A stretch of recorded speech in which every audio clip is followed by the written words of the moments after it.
You were telling me before that LA's back. I think it's back. You know, there's a lot of people out. And people, I think by July, you know, New York's opening full, no masks. LA will probably follow suit.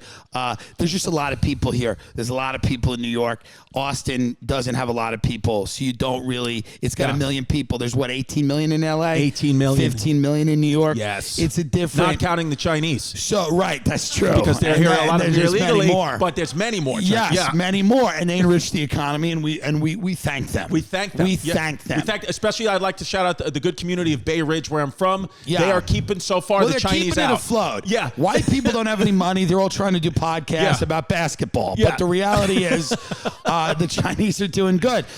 No, it's going to come back. And yes, there will be crime. Sure. And people crawl in your window and things like that. And the state of California will not prosecute them after they've killed you. Yes. But at that point, it doesn't matter anyway. Doesn't matter. And you said New York, somebody got shot at Peter Luger's. Somebody got shot at Peter yesterday, 2 outdoor diners. It should have been the chef, because it really has struggled.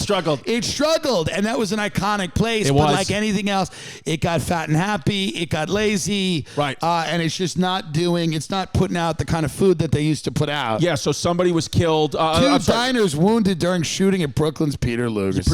Peter Luger's right outdoor. And it's interesting because here's the thing. Yeah.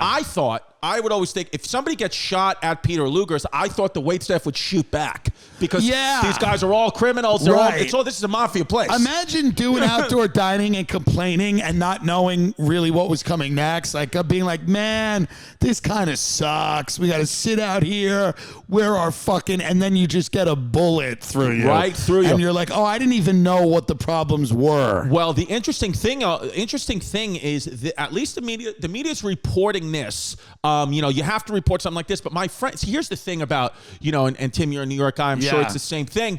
You know a lot of people in law enforcement, but you also know some criminals. So it's interesting to hear, you know, how, let's just say New York is from, you know, I know some NYPD people. They're like, the media's cherry picking stories. Right. Some things are not as bad as they say. Like I told the story last week, but it was just interesting. And again, who knows if my friend's even right or not, but he was saying, hey, an elderly Asian person got beat up on the streets of New York last week. He's like, that's horrible. It made the front page of the paper. It sucks. He's like, but what they don't tell you is that 7 other elderly people were also beat up in New York City that day. One of them was killed, but none of that gets on the media. He was like, he was like, New York is not really as bad as they say. I think the question really becomes, are all of those elderly people blameless?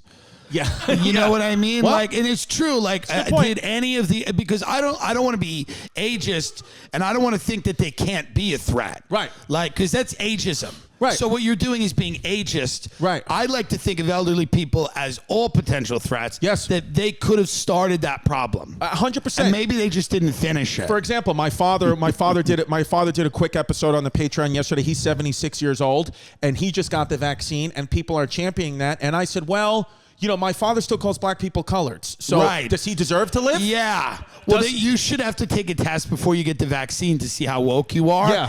And if you're worth keeping on planet Earth. Yeah. Because we just vaccinated everyone over 65. We just vaccinated a lot of racists. We kept a lot of racism alive. Truly, that's what we did. 100%. Because that's what I've been saying. It's like, you know, my grandpa's racist. People are racist. But yes, we're keeping them alive. And what can you do? I mean, here's